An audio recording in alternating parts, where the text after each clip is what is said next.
I guess you could probably argue not even necessarily with people with color, Yeah. just like police interacting, especially police who have like that kind of mindset, like who have the mindset of they're coming into a community where the majority of the people they're not there to protect, they're there to like beat the crap out of people who they think they're doing bad, which like Wait, is the more police? often than not. No, that's They're a not little there bit to of a protect. stretch. They're not. I mean, it's a mindset that's much more of like it's I'd say it's best exemplified. Like, I call it the Punisher mindset because it's like the cartoon character. Like Oh, and Marvel's also the Punisher. cop that had the fucking Punisher badge. Oh yeah, the cop. That Like was so it's like funny. the symbol of a lot of police officers. Like very very popular, and it, like that Punisher. I think that's much more of a reach, though. The Punisher mentality is like I think it's a big problem.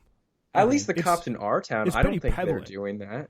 I mean, Like- yeah, because we're not in that kind of a situation. Like, it's not. But even if even in the Bronx or any other scenario, like people Yeah. have friendly relationships with police. It's I not mean, some people do. and the police I come guess some people from do. the community in many cases. So like I I mean, wouldn't. No, I mean, I think it's a little bit of a general. I mean, you could say it on there my is side as actually well, but just it's a kind of like. generalization that they're there to protect. I mean, But yeah, I feel like guess if you you're can gonna say generalize- it's probably a generalization either way, but I would say like all I would say really is just like the Punisher mindset of there's a criminal around every corner is a big problem, especially in these kind of like urban Well, inner city there's communities. a criminal everywhere. White people are criminals as well. It's just Yeah. they're just being over policed and Yeah, black in neighborhoods. they're seeing this kind of like they have this kind of over militarized mindset. Yeah. Like, they think they're like soldiers taking the law into their own hands. Like the Punisher is a cartoon character who like is a vigilante who just gets off on murdering people. Like he's not like you wouldn't want that in a police officer. Like if the world was falling down and crime was being committed everywhere, You want a selfless person, not like a fucking vigilante. you want someone who's out there to help. Like, and of course some police officers are. Like I would definitely say that, and some police officers generally do try to have good relationships with the community. Yeah, well, I think But- there's obviously generalizations on both sides. There's people, like the all cops are bastards thing, where it's just like, all cops are pieces of shit, and then it's like the Republicans are just like, oh, it's just like three a few bad guys. apples. Yeah. Well, yeah, like yeah. I don't really know, but Yeah, how it's do you like even how much decide of it something like how that? much of it is Punisher, how much of it is Yeah. people who are like trying to actually help. Okay, well, you could be like, Which is tough. Yeah. okay, well, there aren't that many, like, in terms of like statistics. Yeah, not that many black people are killed by police, but like you can't measure racist policing by like statistics, really. I mean, you can in some scenarios, but it's yeah. not. You can't be like, you can't make a generalization about cops and their attitude towards what they view their responsibility to be, and if they are more likely to treat black people in a worse way. You know what I because mean? it's so much more of an opinion. It's like it's Yeah. also a part of like the culture in the police station and like who the chief is. Like for the NYPD, it's really interesting. It's like you have one of the most diverse police forces in the world. Like a lot, I like think the most average. in America. Probably the most. Yeah, it's like the I don't have the average. statistic, but The median at the median very- NYPD officer is like a Latina woman, right? And then you have like people like I'm sure you've seen like the red faced guy. I think Pat Lynch. He's like, we are like the cops out there are trying our best or whatever. It's like it's just like he sounds like awful. Like he sounds like so behind the times. And you have to imagine like how many people in the NYPD are just like putting their hands to their heads, Oh, like this is the union leader. face palming, being like, "What is this guy doing out there? Like, why is he? But then I'm sure there's a huge probably cohort of people like that's exactly damn right. Like we're protecting these like ungrateful civilians. Everyone's out there to get us. Like people hate cops, like all that stuff. Which I mean, But you know what's crazy to me? Even no matter how fucking pro police you are, the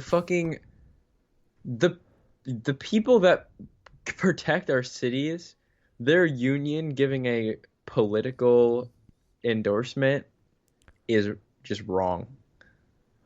No matter who you support. In terms of things you could get mad at the police department for, like, that's the last. Well, thing. No. What do you mean? That's arguably one of the most important things that they do. Because the political endorsement? Control. The political endorsement? Well, okay, well... I mean, really, what the purpose the union serves in this case is just like... and I think as someone who's very, very pro-union, like, the reason why I don't like police unions is because I think mostly police unions are part of police. And, like, the main purpose of police is, who do you end up policing? Like, workers. Okay, like, it's kind of counterintuitive. It's like... it's sort of like the people with the short end of the stick even more dire consequences. It's like, okay, yeah, you don't fire, like, if you keep a bad teacher, you know, like, you give a kid a bad teacher for a year...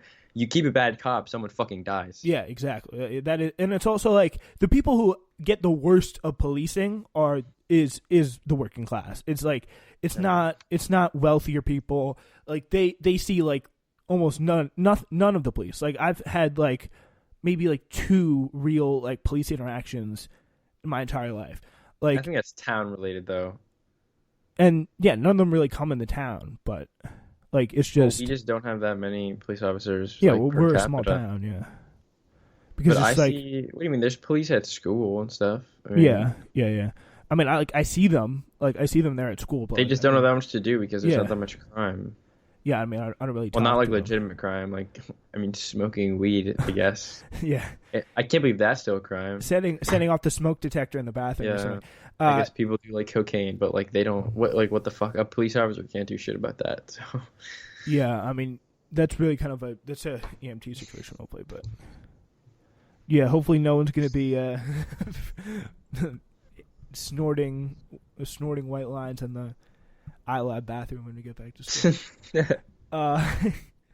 Yeah, anyway, so this is the thing. So with this Taylor case, which is kind of interesting. So the guy who we talked about, right, that had the drug operation. So Taylor had apparently been dating that man on and off for several years, but had recently severed ties with him, according to the family's lawyer. Taylor and her boyfriend, Kenneth Walker, had been in bed, but got up when they heard a loud banging at the door. Walker said that he and Taylor both called out asking who was at the door. Taylor later said that the police told the police that he feared it was Taylor's ex-boyfriend trying to break in. After the police broke off the door off its hinges, Walker fired his gun once, striking Sergeant Mattingly in the thigh. Nice job, guys. The police responded by firing several shots, striking Taylor 5 times. So that's what they did. And you know what else pisses me off about this scenario? As someone who's extremely pro-gun, it fucking pisses me off to see Republicans who are also pro-gun not defend this guy in the slightest. Like, what the fuck? Like, this is like your fucking wet dream. Like, someone breaks into your house and they defend their life with a gun. Exactly. Like, but it's the police. That's the problem. Yeah.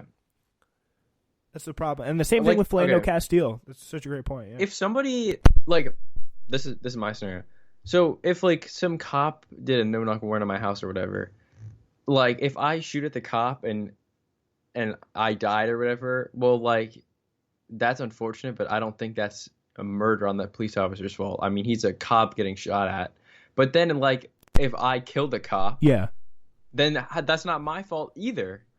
Because you're standing your you're technically, like, I mean, I don't know where stand your ground law goes there, but I mean, you're technically standing your ground in your own house. Someone's invading you, invading your own house while you're trying to sleep. Yeah, like, if someone doesn't, who cares who it is? If someone doesn't announce themselves and then fucking burst into your house, you can assume that your life is in danger. Yeah. So, but then it's like, oh, we're just supposed to, like, know if we have open warrants against us? Like, what? I mean, I guess, do you know? No. Well, like, do you get notified? I mean, clearly he didn't, I guess, because, I mean, what of this whole fucking situation? No, I don't think the warrant was for the boyfriend, though. I think it was for the ex-boyfriend who was part of the drug situation. Like, at the house? Oh, so yeah, there was the ex-boyfriend with another situation who possibly was, like, the ex-boyfriend with his partner was possibly receiving packages out of Breonna's apartment, where the other boyfriend who had a gun was sleeping with Breonna at the time. So yeah. Okay. So that's wait, so it was Breonna's, it was her house. Yeah, it was her house, I'm pretty sure. Oh, I thought she was just there at, like, his house. Yeah, because that's what makes sense based on what I was reading it. So it's like the police were investigating 2 men who they believed were selling drugs out of a house that was far from Taylor's home. But a judge had also signed a warrant allowing the police to search Taylor's residence because the police said they believed that one of the men had used her apartment to. Oh, they thought she was like a packages. part of the ring. Okay. Oh no, I don't think they thought that she was a part of the ring. I think that they were just. I think that she thought, the police thought that he was getting packages at the house without her knowledge or something. I don't know. Yeah, that's the question. With or without her knowledge. It doesn't really. It's not really clear. But wouldn't you just go? That's my question. Like, wouldn't you just go to the mailbox like downstairs if it was an apartment? And couldn't you do that like at 12 in the morning instead of 12 at night?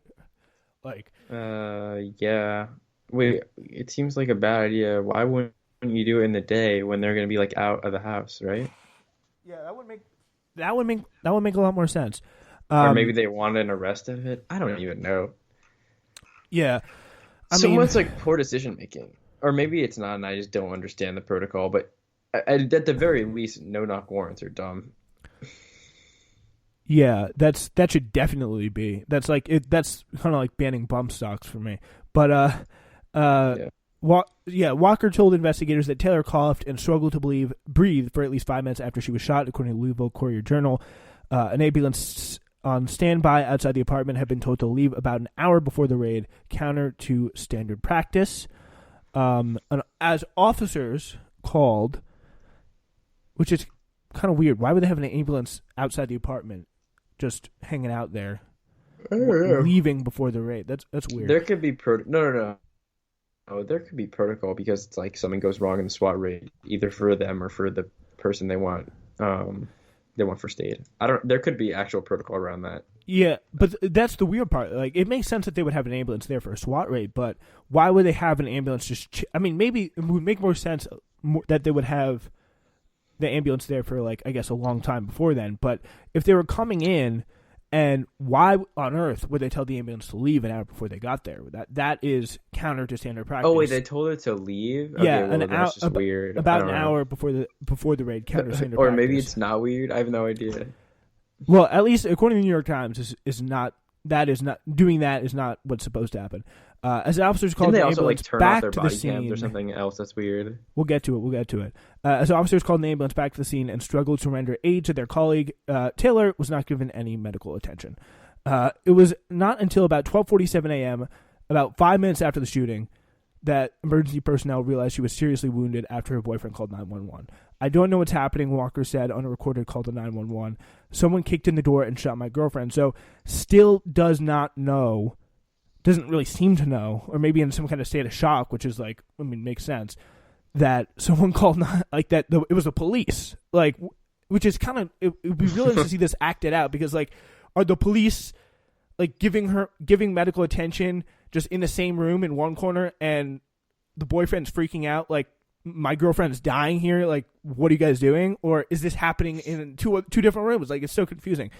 Taylor then received no medical attention for more than 20 minutes after she was struck. The Courier-Journal reported citing dispatch logs, which either way is unacceptable to me. The Jefferson County, especially someone who wasn't involved in any crime, but still, even if it's like the worst criminal ever, like, you're still supposed to treat them. The Jefferson County coroner told Courier-Journal that Taylor most likely died less than a minute after she was shot and could not have been saved. So, but they clearly did not know that at the time. No drugs were found in the apartment, a lawyer for Walker said. Jamarcus Glover, Taylor's ex-boyfriend, who was alleged packages led the police to her door that night, was arrested on August 27th in possession of drugs, according to a charging document. He told the Courier-Journal that Taylor had no involvement in the drug trade, saying, quote, "The police are trying to make it out to be my fault and turn the whole community out here, making it look like I brought this to Breonna's door." So saying that yeah, bro, I'm just a drug dealer. Don't be mad at me. Well, he's saying don't be mad at Breonna. Like, he's saying that she had nothing to do with this, which I think is pretty important. Taylor's mother, Tamika Palmer, said her daughter had big dreams and planned a lifelong career in healthcare after serving as an EMT, saying, quote, "She was a better version of me, full of life, easy to love." Breonna was a woman who was fighting everything out in her life, who had turned a corner. She was starting to live her best life because getting her, I assume, dream job as EMT technician. EMT represent. Yep. uh, yeah. So the Louisville. Are you